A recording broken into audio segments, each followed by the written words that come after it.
All right, tell me if the streams are up.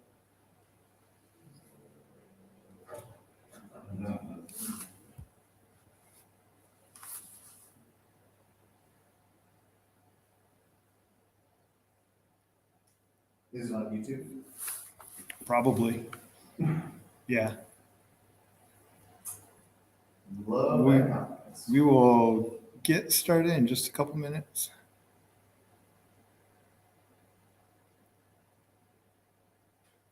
And anything you guys say from this point forward for a while is being recorded. Don't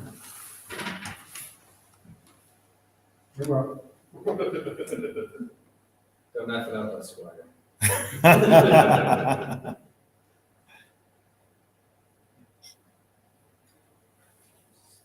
You're live. All right, good.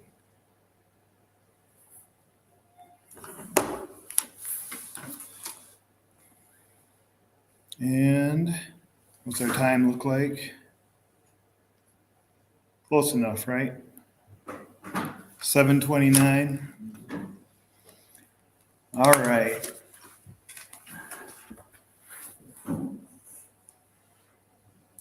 Okay, thank you all for coming out tonight.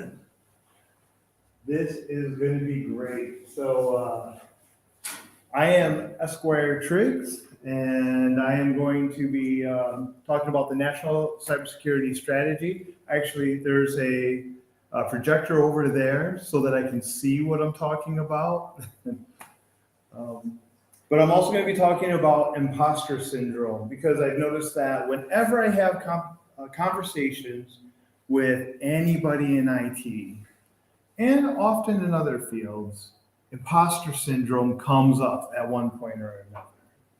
It's like everybody feels in one way or another that maybe they're not actually good enough for what they're doing. There's this something built into our society that we feel like we need to know everything. We need to do everything really smoothly. And anything that's connected to anything that we're doing, we have to be on point for everything. And tonight, I want to try to impress on all of you and anybody who watches this stream that that's not true.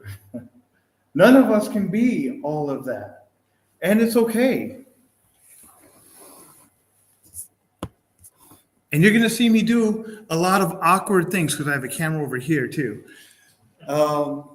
Because I am very far from perfect, and I'm learning to enjoy that journey of being far from perfect.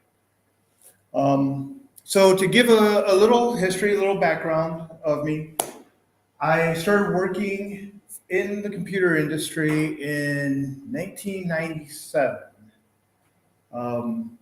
I had already done a tour in the military. I'd already had a little bit of time as an adult, trying to live life. And at one point, I decided I wanted to get out of the medical field and move over into IT.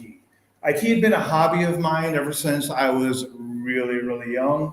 I remember playing on my uncle's, it was a Trash 80, Trash 80?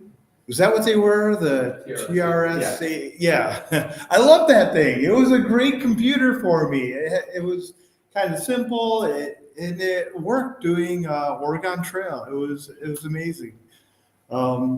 When I was, I think, fourth grade or fifth grade or seventh, I don't know, somewhere in there, I got a Commodore 64, and Amen. That thing was amazing. I remember, so some of my memories from this far back are not 100% accurate, because that's just not how my brain works.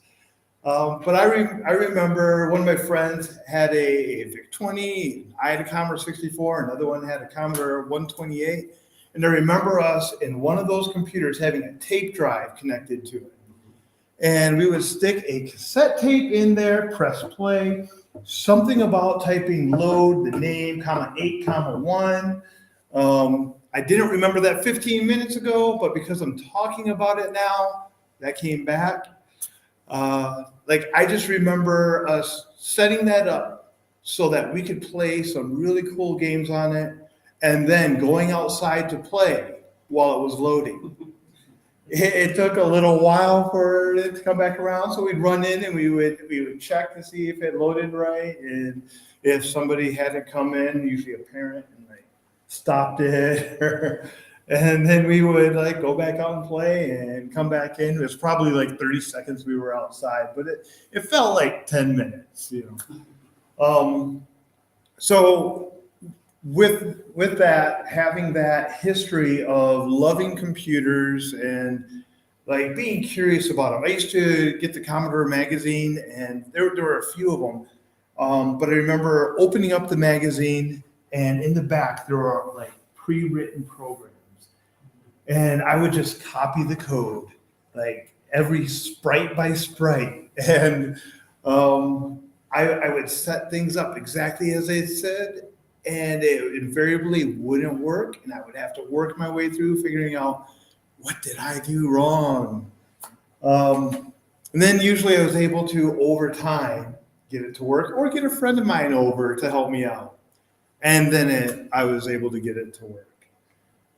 I'd messed around with computers like in middle school. I remember getting into I guess a spitball fight, where it wasn't just spitballs, it was like throwing pencils at each other and, you know, just messing around. And I was the one that got caught. So this was in a really early typing class where it was one of the first ones where they actually had computers. I don't even remember what kind, but I remember there was like, you know, there's some basic programming that you could do on it. And the teacher's like, why don't you just, I want you to write 100 lines of, I will not throw things in class, and then you can go. And I was like, fine. And she walked out of the room. And so I don't remember exactly what the code was. It was something about go to. It was like, you know, putting a little for loop in there and making it count the lines out and write it for me. She came back in a few minutes later. I was probably better at programming back then than I am now. But she came back in a few minutes later, and I was like, I'm done. And she's like, there's no way. I was only gone for a few minutes. I'm like, look, it's right here on the screen. And it's all numbered for you, too. I numbered them all. And she's like, I don't know what you did, but you are going to stay here and type this in front of me. And I'm like, fine. So I had that background of computers. I had that like love for messing around with computers from an early age. As I got older into high school and stuff, I thought I wanted to go into the medical field. I went into the military, into the medical field, in the military, and then came out and went into civilian medicine. And it was not the same. There were so many things I was able to do because I was trained specifically to do those things in the military, under the military guidance, military conditions. And when I got into the civilian world, I would have to go through a lot more school and a lot more training. And I was at that young age, I was not all about that. But I knew I still loved computers. So started working on computers at a CompUSA, no longer in business for any of you that remember CompUSAs. I remember I was working on the sales floor, but I really wanted to be in the tech department. And they were like, you don't have any certifications. You don't know anything about computers. And really, I didn't know a whole lot, but I thought I knew a whole lot about computers. They said, you have to have an A+ certification to get hired into here. If you get an A+ certification, I could see the looks in their eyes. There's no way he's going to do this. You get an A+ certification, then you can start working in the tech department. And I was like, deal. So a few weeks later, I went and I did some studying, went and took my A+ certification, which I'm bringing this up because this is my oldest current certification. It was my first certification that I got before any others. And at that time, those certifications did not expire. So I still have technically an A+ certification from 1998. That is also a Mac certification because they were tied together back then as well. So I'm obviously very proficient with modern Macs because in 1998 they were the same thing, right? No, there's like so much from that era. I used to know that IRQs. I used to know DMA, channels. I used to know like all kinds of stuff that I don't need to know in IT anymore. I don't need to know in my particular field anymore. But it is stuff that other people, they might still remember that stuff. So there are things that we all end up learning along the way. We all know somewhere in our brains that get lost. There are some people that, okay, so every once in a while, I might get in trouble for this, but I'm going to call out my wife's brain right now. She has an amazing memory. She has just such a fantastic memory of people and places and events. She will look at somebody that she sees in the store and be like, oh, they were in my 7th grade class. Her name was, and she will remember those details like that. Like that's just how her brain works. That's how I now have to refer to her as Dr. Triggs. That's what Dr. Triggs, that's how her brain works. My brain does not work like that. I met like some of you a week ago and asked you your names and remembered, or 2 weeks ago, a month ago, somewhere in there, and asked names and was like, all right, I'm going to remember this. I'm going to remember this.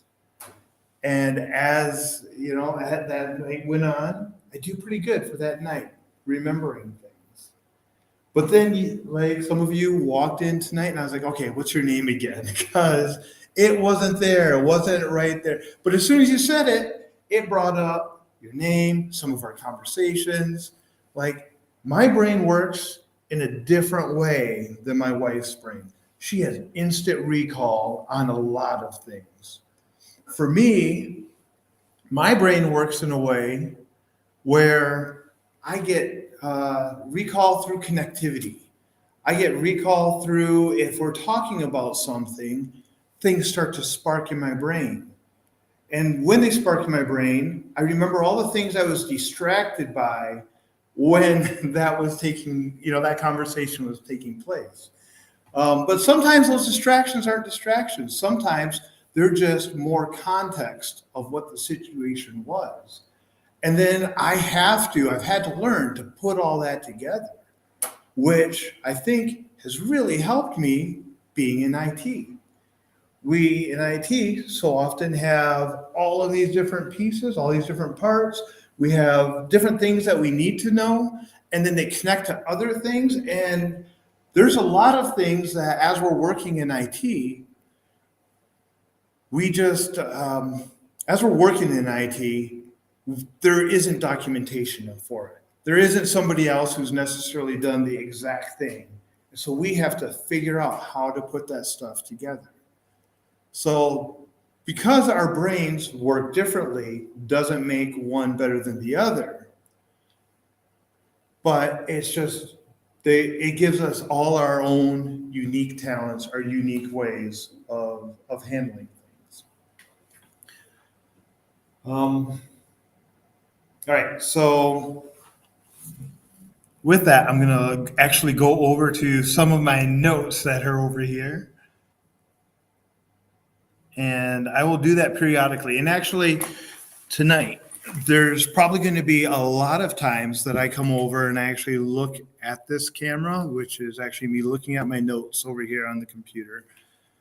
Because there's a lot of things with the National Cybersecurity Strategy that I've taken out different quotes from different parts of the actual strategy. Not for me just to teach about them, because we have a lot of different experience and knowledge out here in the room. But I want to bring these things to all of you, and I want to get your opinions on them. I want to talk about them some, but I want to know what your experiences are and where your views are with all of this as well. Let's see here.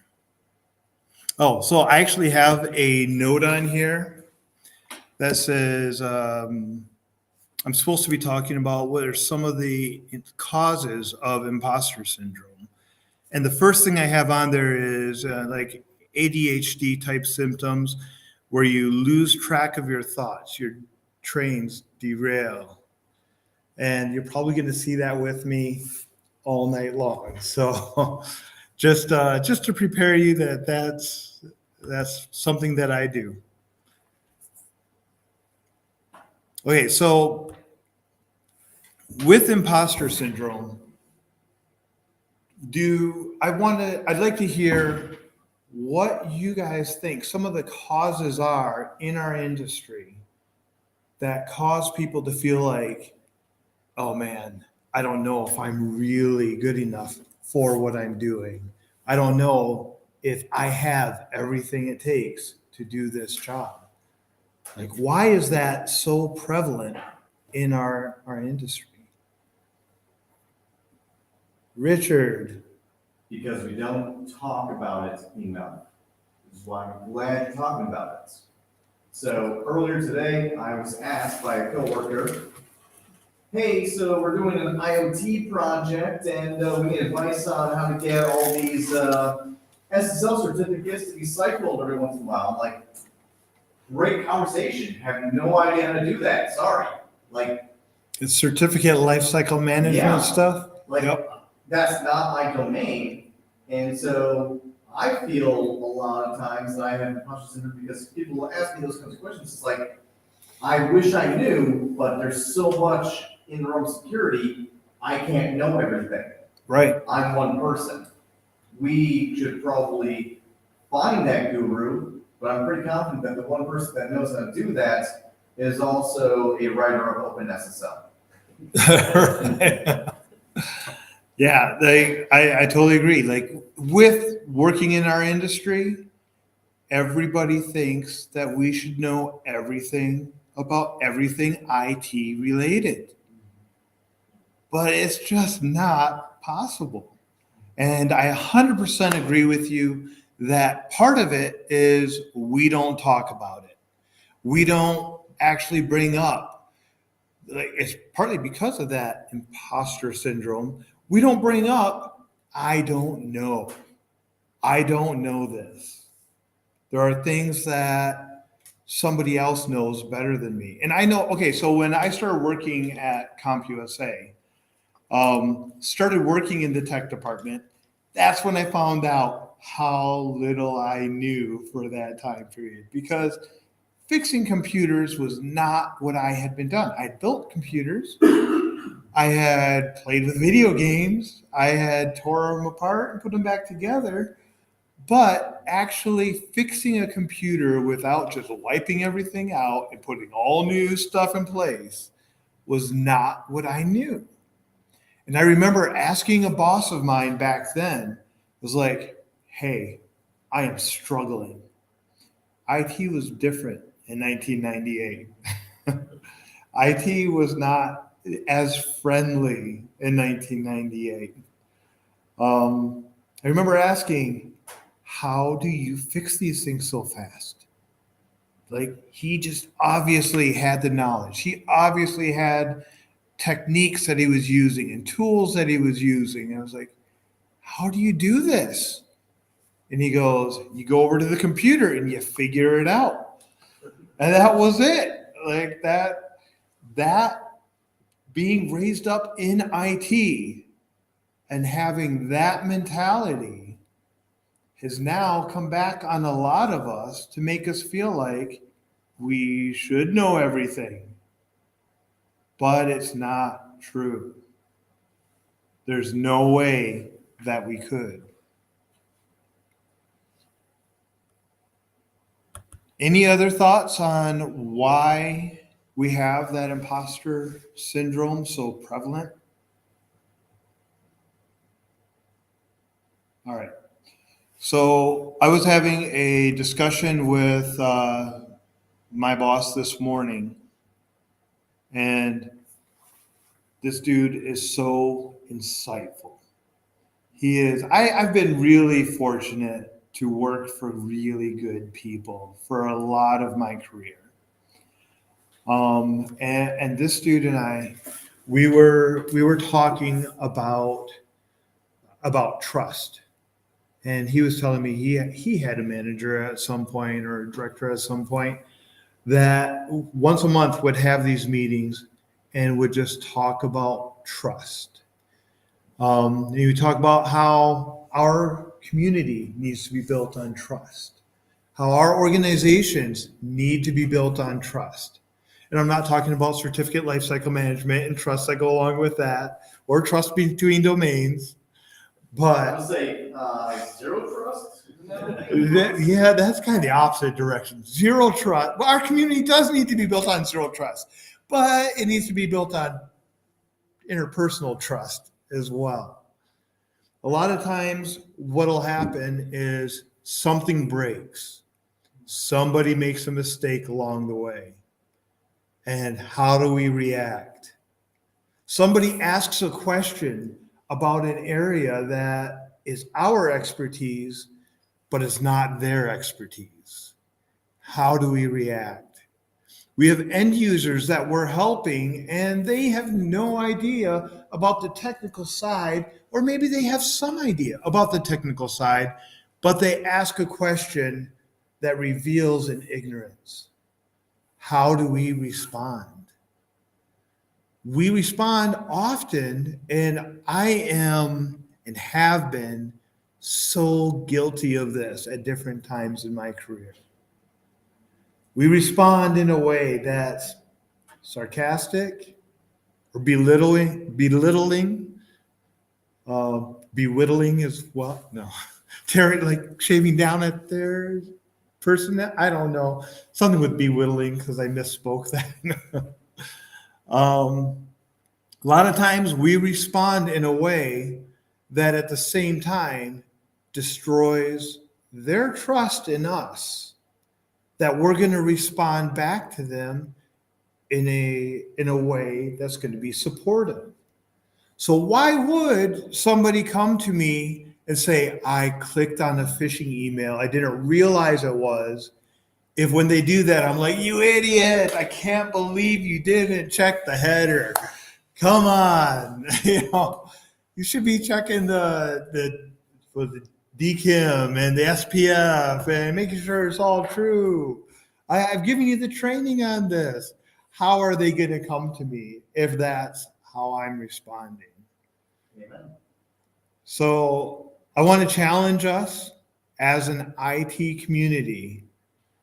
When somebody brings something to you, when somebody brings a question to you, when you're looking at documents that are written by somebody in Washington, D.C., which we will be, that we're not going into it with the same critical eye that we use that makes us successful in IT, that makes us successful. Like, these are good traits when you're troubleshooting a network, when you're doing red team engagements. These are good traits when you're trying to track down, and you've just got this, I need to find the mistake. I need to find what is out of line here. I need to dig in and pick at that little piece that's not the way it should be. We need to make sure we're not doing that with each other. We need to make sure we're not doing that with the people that we're supporting. Because all that does is increase that imposter syndrome. How am I doing on time, guys? 3 minutes in? What do we got here? Oh, okay. Keep going. That's all I had. No. Keep preaching, Pastor Chris. Not the first person. Yeah. Oh, he'll be back. He's a good dude. I'm using the word dude a lot tonight. I don't know why. It's probably because I've got this little bit of nervousness, and like I talk to you guys month after month, sometimes a couple times a month, sometimes more often than that. But I don't know, something about being up front here, you get this little nervousness and this little excitement, and then those little ticks tend to come out saying and dude. um, Time to go back to Toastmasters. yeah, exactly. So on your topic of approaching people that ask you a question and instead of being cynical in your response, be actually helpful and friendly. I have a good example for you. I had a salesperson come to me about a month or so ago. The assignment was at the company in preparation to kick off, record videos of yourself, saying something, doing something, and, submit it. And he was like, Rich, how do I record a video on my PC? Which I'm sure all of us are like, oh, come on, there's a million ways to do this. I was like, oh man, don't worry. Open up Teams, have a meeting with yourself, hit record. It's like, it's that simple. I'm like, it's just, it's right there. It's like, I had no idea. Be helpful, be friendly. Yep. Not everyone knows as much as you, and I guarantee you others know more than us. Yep, absolutely. So so I actually have a note on here. People with specific expertise, as an example, may not know as much about the big picture, may not know as much about specifics, or there may be somebody who has the big picture but doesn't know all the little details. So so I'm gonna skip this part, and I was working on some homework with my sixth grader recently. I am older than sixth grade. I already passed sixth grade. I should know everything that she knows, right? No, school's different now. It's way harder than when I was a kid. No, we were looking at, she's doing a crossword puzzle. They're studying rocks or something like that. And we were actually sitting in front of her school and in the car waiting for the rain to subside a little bit so she could go in. And she's like, Poppy, what is a 3-letter word for a mixture of minerals and rocks? I'm like, a 3-letter word for minerals and rocks? I don't know. Google it. So she's like starting to Google, and it's homework. It's open book. She starts Googling, and she goes, all I can find is conglomerate. And that's something that we studied in school, and I knew that, but I don't know a 3-letter word. And I was like, wait, conglomerate can mean that same thing? This is my sixth grader. And she's like, yeah, Poppy, conglomerate. It's like when you have a mixture of these different things, you have a conglomerate of them. I'm like, all right, that sounds good. So we kept Googling, and eventually she found that it was, does anybody have the answer, by the way?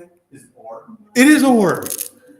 It is. Mud would have been good too. Mud would have probably worked as well. Pardon? Mix? Mix might have worked. I mean, only one of them is going to work. I'm going to have to ask her when she was done with all of that. Was ore the right word? Ore is what we put down, though. I could have used you guys for her homework this morning. All right, so I have some other things about that, but I have a feeling the National Cybersecurity Strategy has a lot of important information in it, has a lot of interesting information in it. And I want to make sure that we go through it, but I want to go through it kind of quickly because, quite frankly, today when I was reviewing it again, I was like, oh my goodness, this stuff is so dry. There's It's gonna be dry. Foreign international partnerships to pursue shared interests, maybe? That sounds. let me put my glasses back on. Which part? Oh yeah, pillar 5. So it is made up of 5 pillars. So some of the things that I'm going to be saying, I want to give credit right now. First of all, I am not trying to do a political speech here. I am trying my best to not give away any of my own political feelings on anything involving this. I think it's important that when the White House puts something out, no matter who is in there, that we are giving our attention as a cybersecurity community to that. They have a lot of experts in the White House. They have a lot of experts in our government. They have a lot of experts in our defense industry. There's a lot of different experts out there that all are very similar to us in that they're IT people. They know the things that they know. They are trying to put together the information that they have, and they're trying to share it out to try to make the community better. So I just want to make sure that that's out there, because if something does slip out, then that was not my intent. My intent is for it to share out what our federal government is trying to do for cybersecurity and how it relates to us as people who sometimes work for the federal government, sometimes work for defense contractors, sometimes work for private companies, but are all a part of the cybersecurity and IT industry. So this strategy recognizes that robust collaboration, particularly between the public and private sectors, is essential to securing cyberspace. Can you tell I'm reading at this point? My affect's changing a little bit. It also takes on systematic challenge that too much of the responsibility for cybersecurity has fallen on individual users and small organizations. By working in partnership with industry, civil society, and state, local, tribal, and territorial governments, otherwise that'll be seen as SLTT. It's one of those acronyms that we're going to be hitting a lot of in here. We will rebalance the responsibility for cybersecurity to be more effective and more equitable. We will realign incentives to favor long-term investments in security, resilience, and promising new technologies. We will collaborate with our allies and partners to strengthen norms of responsible state behavior, hold countries accountable for irresponsible behavior in cyberspace, and disrupt the networks of criminals behind dangerous cyber attacks around the globe. And we will work with Congress to provide the resources and tools necessary to ensure effective cybersecurity practices and that they are implemented across our most critical infrastructures. An attack on one organization or sector or state can rapidly spill over to other sectors and regions, as happened during Russia's 2017 NotPetya cyber attack on Ukraine, which spread across Europe, Asia, and the Americas, causing billions of dollars in damages. So, from that, we can see that we have these 5 pillars. Number 1, defend the critical infrastructure. Number 2, disrupt, dismantle threat actors. Number 3, shape market forces to drive security and resilience. Number 4, invest in a resilient future.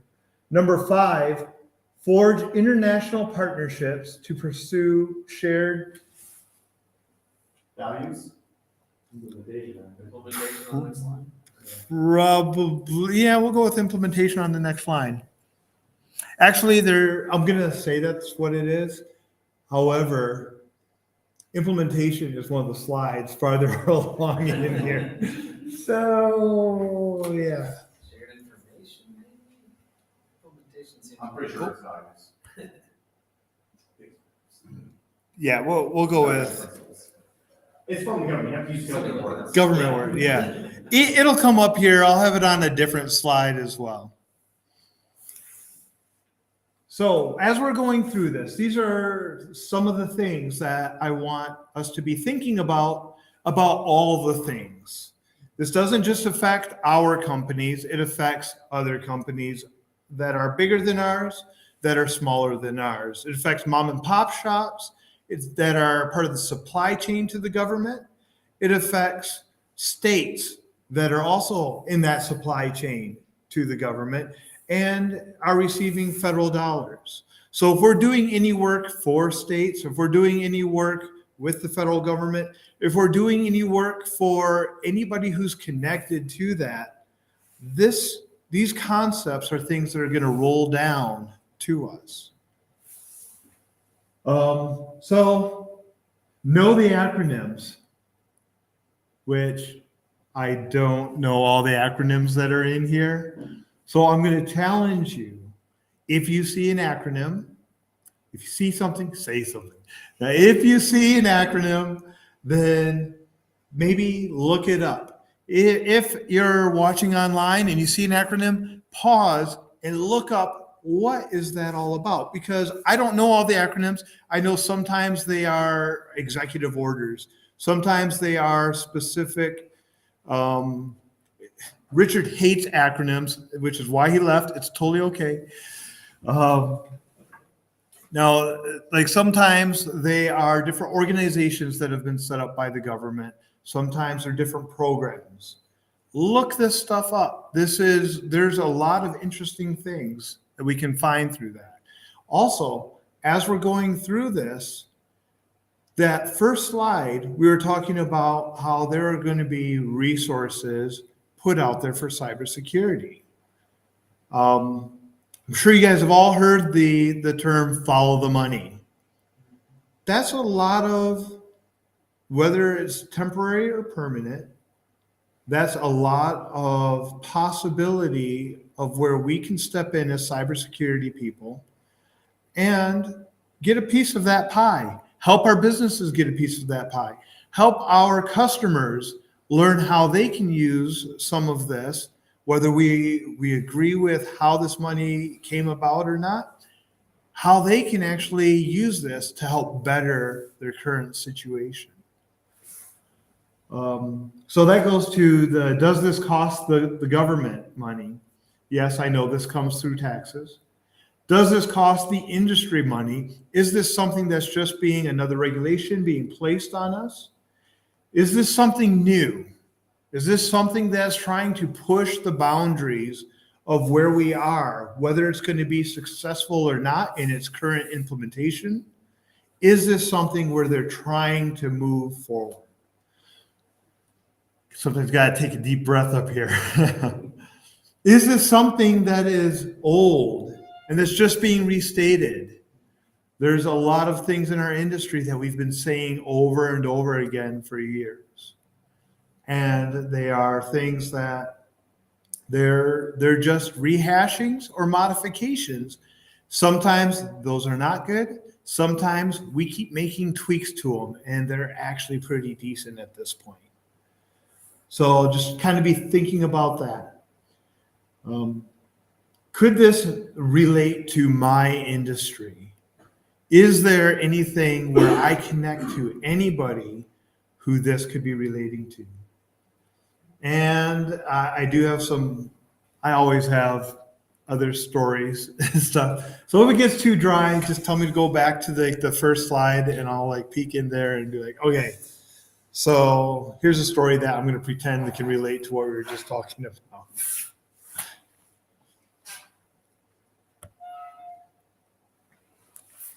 Okay, so this I thought was really interesting.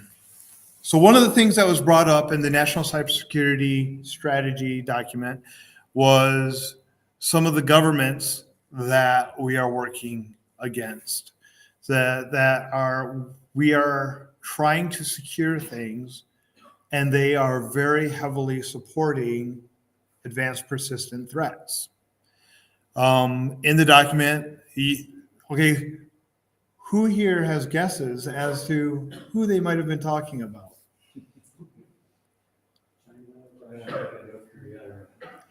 China, Russia, North Korea, and Iran.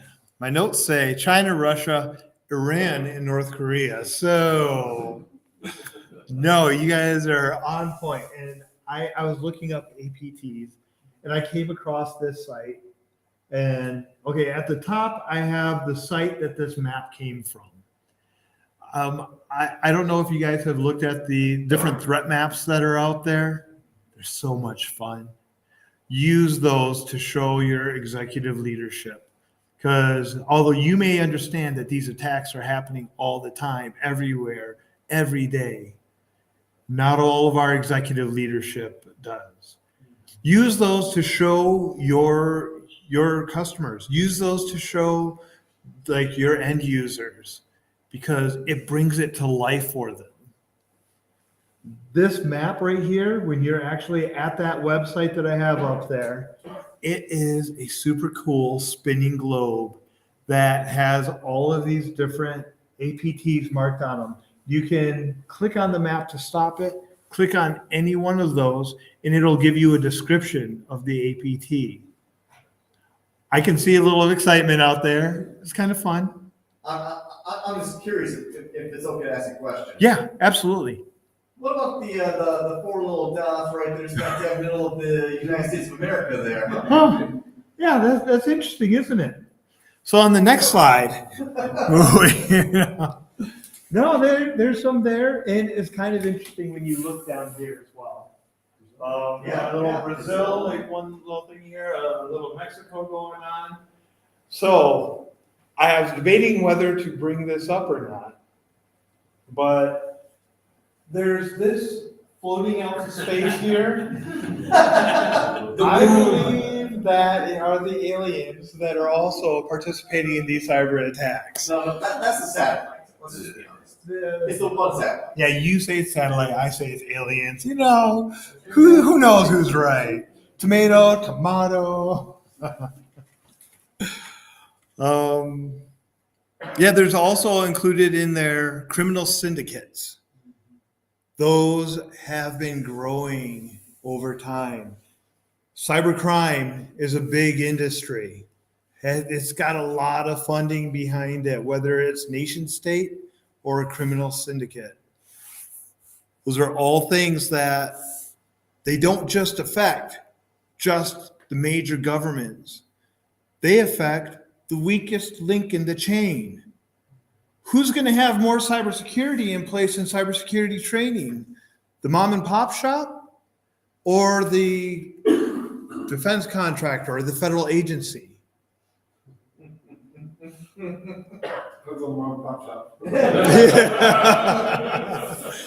One person, 100% compliance, all the training's done. Yep. So those are some of the things that we're looking out for. Now, this whole document, even though there's 5 different areas. Hey, Kevin. How's it going? Glad to see you. This whole document, even though there's 5 different pillars that we're looking at that it's broken into, has 2 fundamental shifts. 2 fundamental things that this is where we're supposed to be, or where the government is wanting to focus and trying to create public-private partnerships to focus on. rebalancing the responsibility to defend cyberspace, and realign incentives to favor long-term investments. This is something that I am really curious about. And as you guys see, I'm excited when any of you speak up. I love it. It helps. What are your thoughts on rebalancing the responsibility to defend cyberspace? Where, from your viewpoints, are those responsibilities currently? Too little, too late. So on the timing, too little, too late is often the mantra, is often what we hit. Why though? Why do we have so much too little, too late? Well, and that, it seems like that, for that one specifically, you could point, you could go to the data center operators, the folks that could really potentially make a difference. Okay, The so community as a whole, we can talk about it and talk about it all we want. But until you go to those guys, the guys that are actually routing the traffic and hosting the data. Not all of it, they won't be hosting all of it and routing all of it. Mhm. But they could help put a dent in it and won't squash it out, but they'll be able to create traffic analysis and get the data to then predict it for the future. So how do you do that without encryption? How do you do that without intrusion into someone else's personal life? There is no easy way to go about that, because in order to do any of that stuff, you're going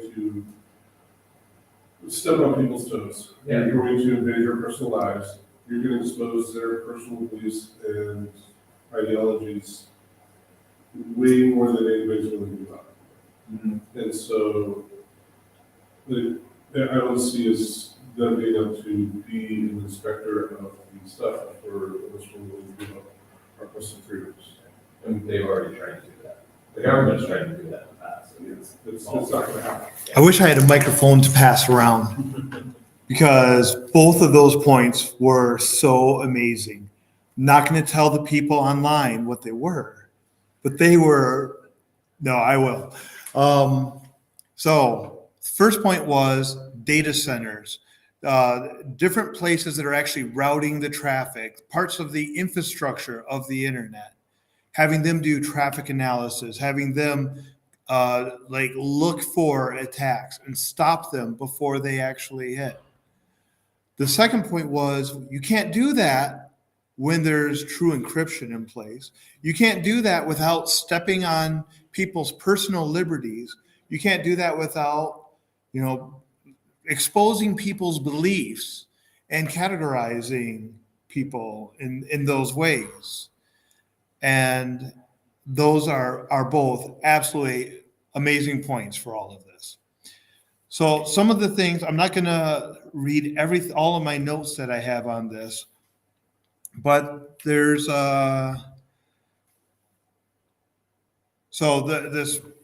this first part. Okay, government's role is to protect its own systems, to ensure private entities, particularly critical infrastructure, are protecting their systems, and to carry out core governmental functions such as engaging in diplomacy, collecting intelligence, imposing economic costs, enforcing the law, and conducting disruptive actions to counter cyber threats. Together, industry and government must drive effective and equitable collaboration to correct market failures, minimize the harms from cyber incidents to society's most vulnerable, and defend shared digital ecosystems.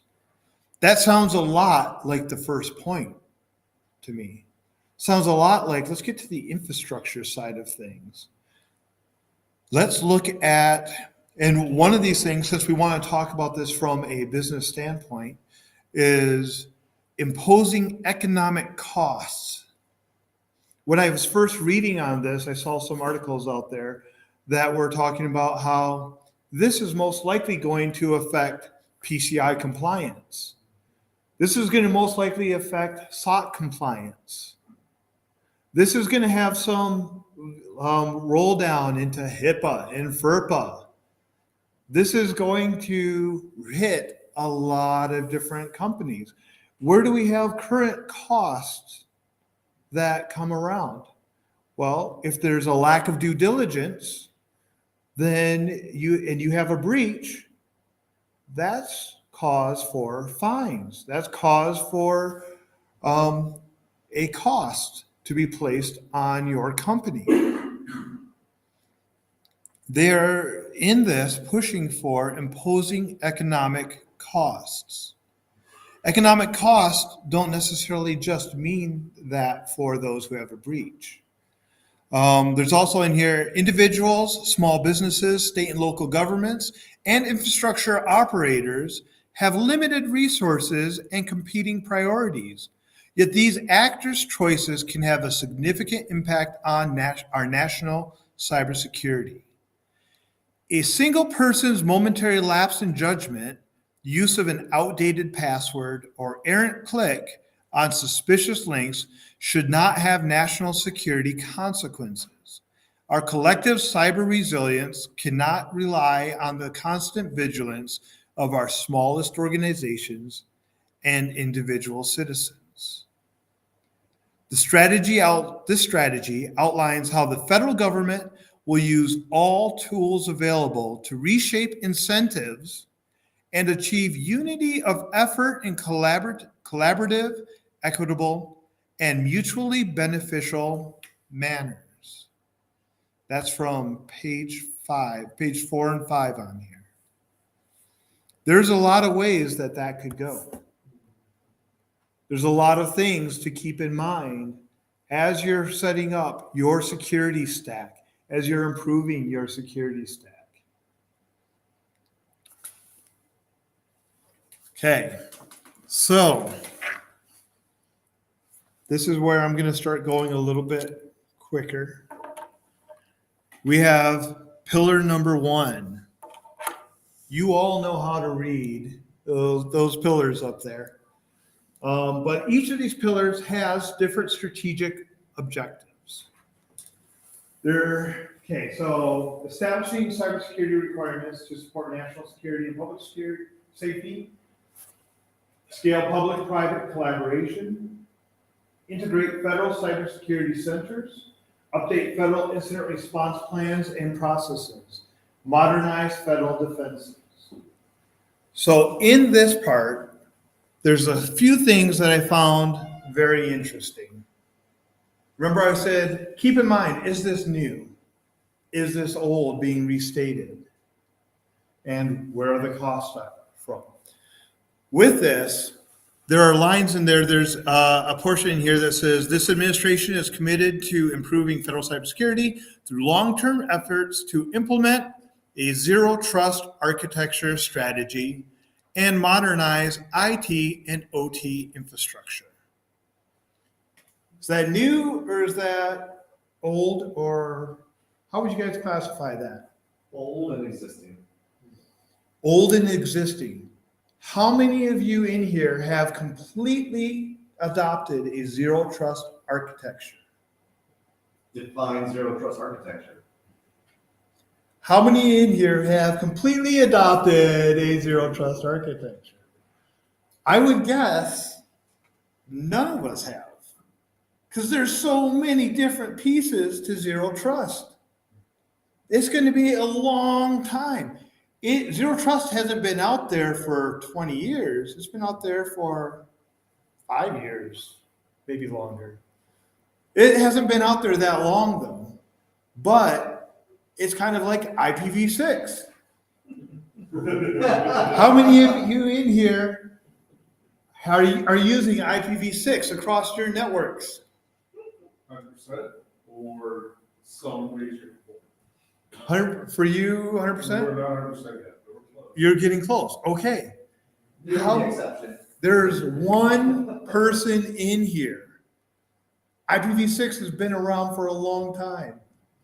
How many of you feel 100% like there is probably combined, I would say, 150 years of experience in IT in this room.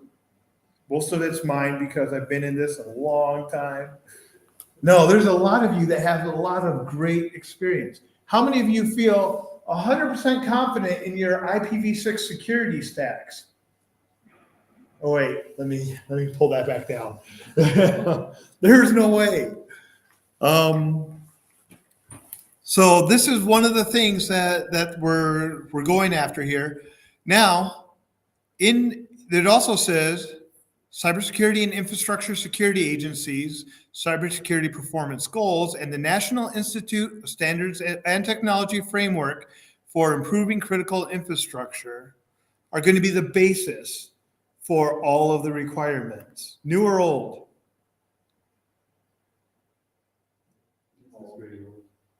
NIST has been around a while.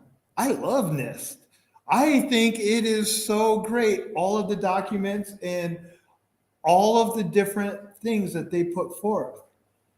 I don't necessarily 100% agree with everything that they put out, but they're like a moving, growing industry, best practices, releasing organization that's constantly giving people direction. That's why I just think the world of organizations like NIST, organizations that are willing to have their people put out there, hey, these are excellent guidelines, follow these until you get everything covered, and then you can tweak it however you want. Another thing that was brought up in here was cloud-based services enable better and more economical cybersecurity practices at scale. And you can see where they're going with that. One of you earlier brought up cloud-based VPNs. Can I point you out? All right, so I've already been using names. Is it okay if I use all of your names? All right, cool. Thank you. Colby brought up cloud-based VPNs and how there's some really good advantages, especially for bandwidth and being able to create better pipes from your home to other areas. Cloud-based anything is going to have its own set of security. All right, so moving on here, we have pillar 2, and this is where you're going to see some repeats kind of in here. Integrate federal disruption activities, enhance public-private operational, you can see that public-private all over this. Prevent abuses of the U.S. infrastructure, counter crime. This is where, just like I was reading earlier, they're talking about making it so that we're collaborating on a public-private way to defend all of these areas.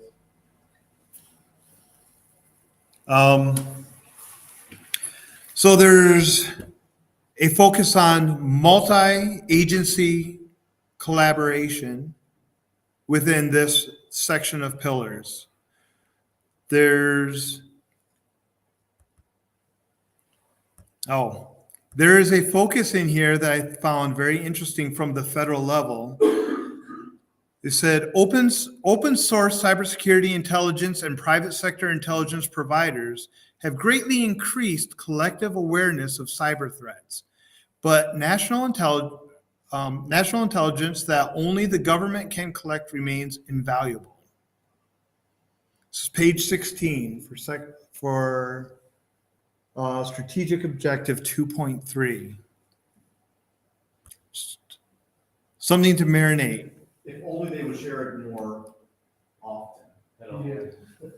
So that's. I love the idea. Like I love that statement that the open source sharing of tactics, techniques, procedures, etc. is great, but the intelligence community is where it's at. It's like you can open source that too. You totally can. To an extent. Let's To- do more of that. To an extent. There's also in here, I'm going to skip that. There's a portion in here that says the United States will support implementation of international AML-CFT standards globally.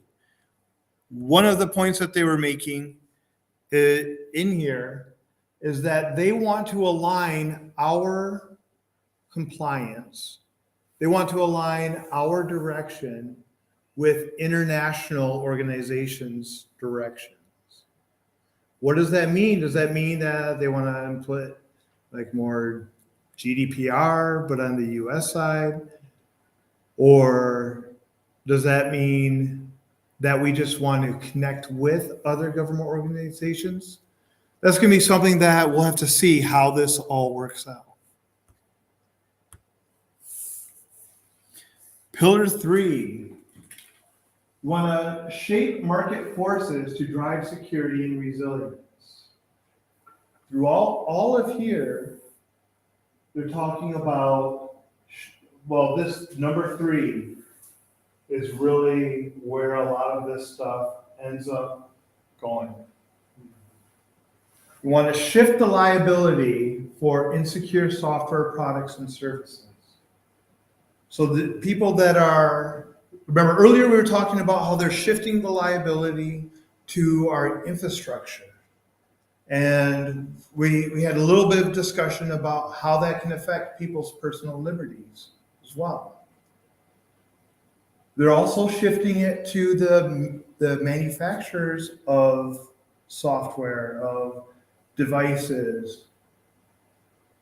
It doesn't say in here specifically that they're going to increase fines or those kinds of things, but it does say that they're going to work as an administration and with Congress to implement laws that help support this strategy.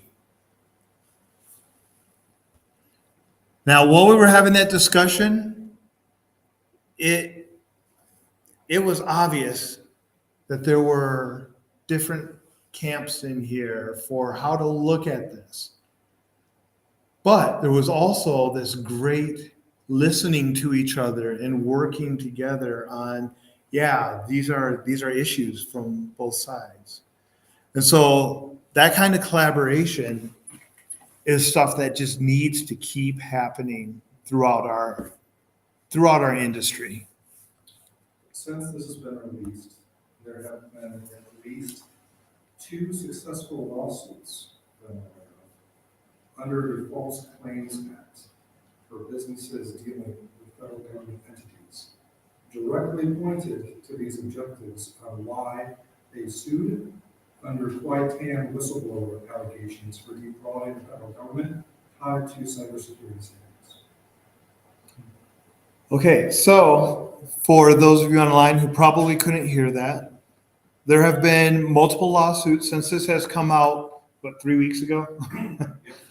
There have been multiple lawsuits about this directly. Against this or lawsuits and whistleblower because Having to they do want with to whistleblower. work with this. I guess I missed a word or two maybe. Can you- False Claims Act. Yeah. Yeah, so existing law. Existing So law, the False Claims Act is something that's been on the books. False since Claims Act. Honestly, the Civil War. That refers to penalties incurred for false claims made against federal purchasing and contracting.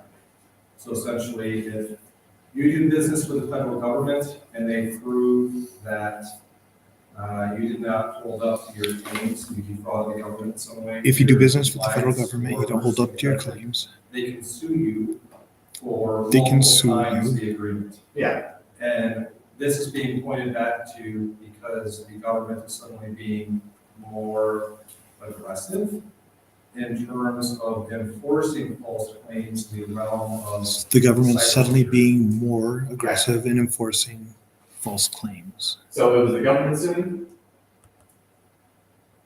It was, in both cases that I'm aware of,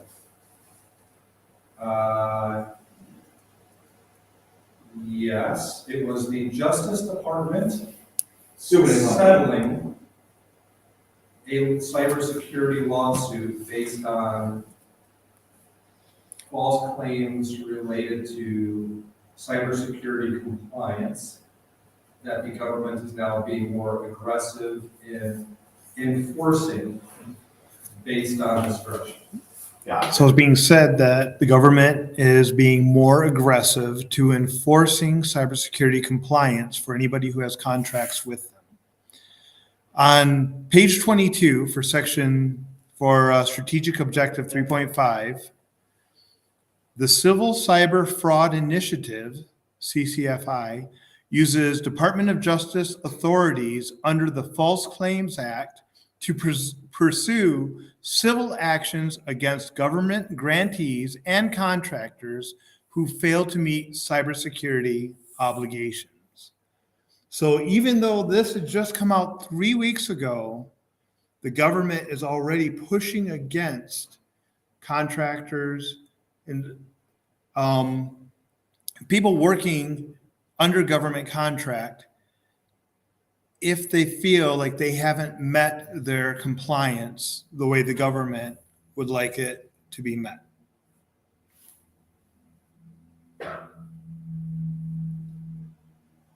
All right.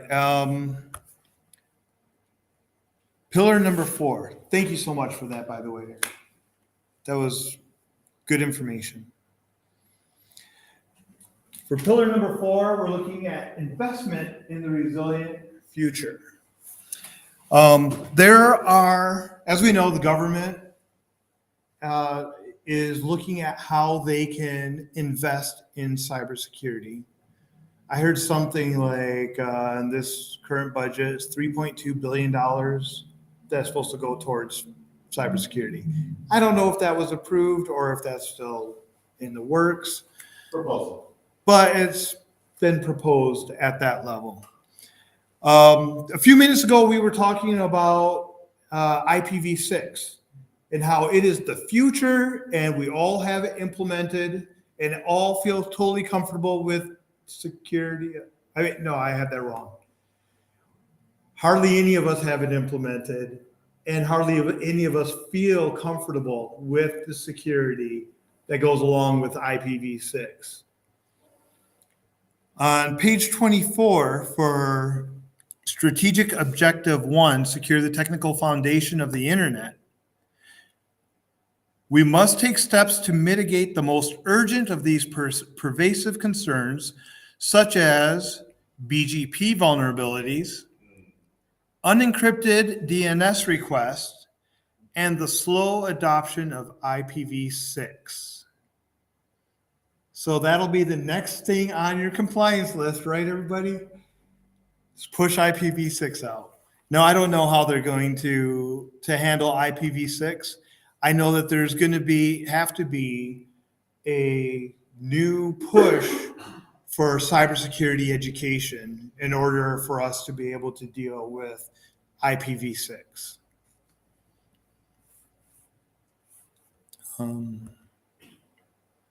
So there, in this area, there's also a lot of talk about increased funding for research and development.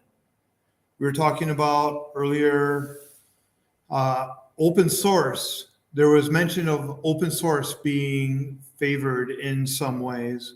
There's also this other side of increased funding for research and development. We'll see how that actually plays out. I don't know. It's just things that I found as interesting through here. And today there are hundreds of thousands of unfilled vacancies in cybersecurity positions nationwide, and the gap is growing. To address this challenge, ONCD, it's one of those acronyms that I never remember what it stands for, will lead the development and oversee implementation of the National Cyber Workforce and Education Strategy. Sounds like something that'd be interesting to go look into, right? To recruit and train the next generation of cybersecurity professionals to secure our digital ecosystem will require federal leadership and enduring partnership between public and private sectors. What does that partnership look like? Funding to businesses that can't afford cybersecurity at the level that they want, that don't understand it, don't have their own cybersecurity people? Does it mean that there's going to be more lawsuits against contractors? Does it mean that there's going to be more organizations that increase collaboration? There's a lot of ways that this can go, and I suspect it's going to be a combination of all of those. So pillar 5, forge international partnerships to pursue shared Interests. interests. I was missing this on the first slide, missing it here. Thank you for looking it up for me.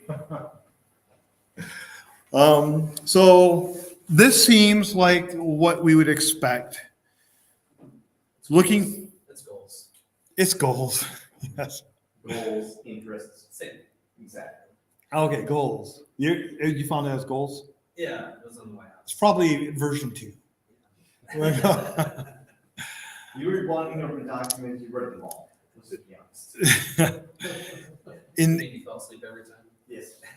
In April 2022, the United States and 60 countries launched the Declaration for the Future of the Internet, DFI, bringing together a broad, diverse coalition of partners, the largest of its kind, around a common democratic vision for an open, free, global, interoperable, reliable, and secure digital future. This next part I had to put in here just because of the name of this organization.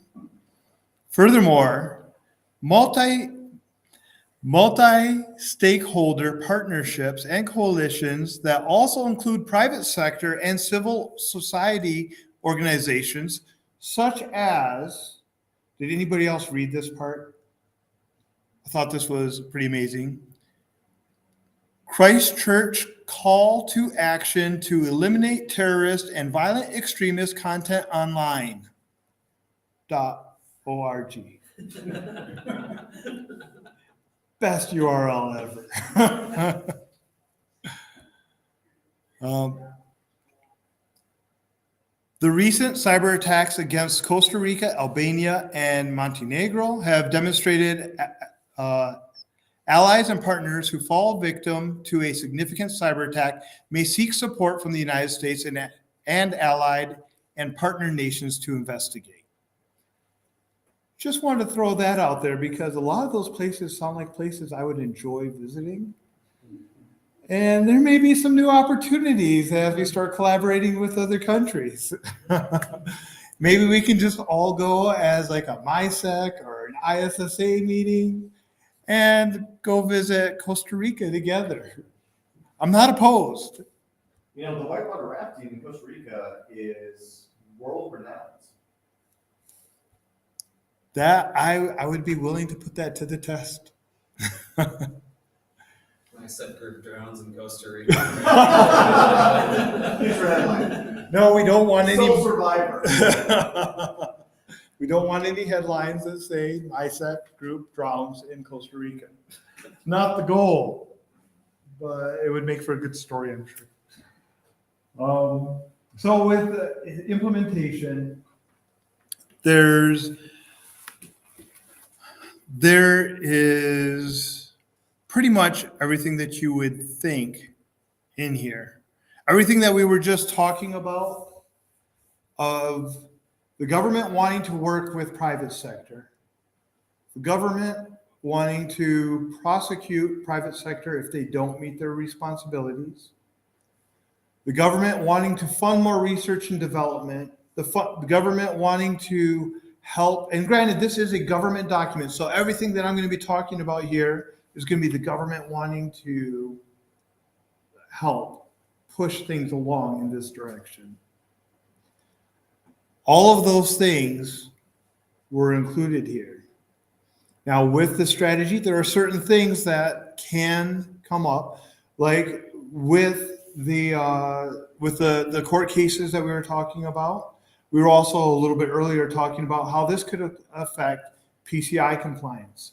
PCI compliance is a little more shaky on how much it would affect that because that's an industry set compliance. But it also could affect SOC compliance. It could affect fines for breaches. It could affect a lot of different compliances that we have out there currently and new ones that could come forward.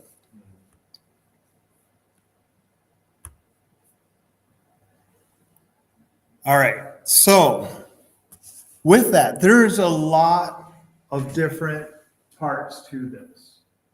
There are a lot of different organizations that are going to be involved with this strategy. There's going to be a lot of government. Well, we don't know how much, but I imagine a lot of different government compliance that comes out of this. Government compliance for cybersecurity is just a part of our industry. Actually, quite frankly, enjoy it quite a bit because I like to read what are the new best practices. I enjoy trying to figure out what's a good way to implement this. But there's also the cost of it. There's also where people could be trying to produce software and trying to share it out to the world. There might be some new compliance that's on them as well. And that might stifle some creativity. But there's also new research and development money where you can partner with the government to do that same kind of thing. So with this, I know that there's a lot of aspects in here that I don't know. There's a lot of you out here who are going to dig into this much more than I've been able to or will. And we're going to be meeting, we're going to be talking. I want to encourage all of you to share your knowledge. I want to encourage all of you to choose a topic that you work on in your part of your industry because there's things that you know that the rest of us don't know. And that's going back to where we were talking about the imposter syndrome before. Every single person in here has something to share. Even if you're sitting in the back, something to share, absolutely. I've talked to all of you personally, and I know you all have amazing knowledge in different areas. And with that, we are a community that's ready to learn from our mistakes. We are a community that's ready to learn from each other. But we also need to be a community that helps gently educate each other in different areas. So I got one last little thing here. So I used to live in North Carolina. And while I was living in North Carolina, I had some friends down there. And we would hang out. And one of my friends had just the cutest little toddler that would run all over the place. And I thought at this point, I'm an adult. I know how to handle kids. Kids are easy, right? All the parents, kids are easy? No. Kids are interesting. Kids are surprising. And this kid, we got along really good. He'd come over and he would want to play Legos. I'd be talking to his parents and he'd be playing, near me, come over and give high fives, all of this kind of stuff. And I was like, I got a connection with this kid. This is awesome. Sometimes he would bring me snacks from the table. We'd be hanging out. There'd be snacks out there. He'd bring me snacks from the table. And I'd be like, oh, thank you. Sometimes they were good. Sometimes not what I wanted. One time he came over and he had chocolate. And he gave me some chocolate. And he put it right up by my face. And I was like, okay. And I took a little bite of the chocolate. It didn't taste like chocolate. It did not taste like anything I should have been biting. And then I saw him immediately after stick his hand into his diaper and start playing around again. It was so disgusting. I ran to the sink. I was washing my mouth out. I was like, it was a mess. It was one of the worst experiences of my life. Does that mean that I don't know anything about kids? Kind of does. Like I should have, and now at this point, I've learned from my mistake. But no, that did not mean that in my knowledge of kids, I was an imposter. But there's things that I did not know or was not aware to be aware of at that time. So we all have these things in our field. We all have these things in life.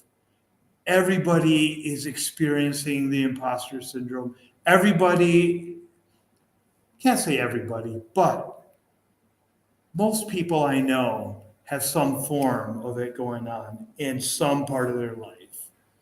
So as you go out there, be kind to people, be gentle with people, be supportive of people, both in this community and outside of this community. Thank you very much. I appreciate you guys' time tonight and participation. Have a great night.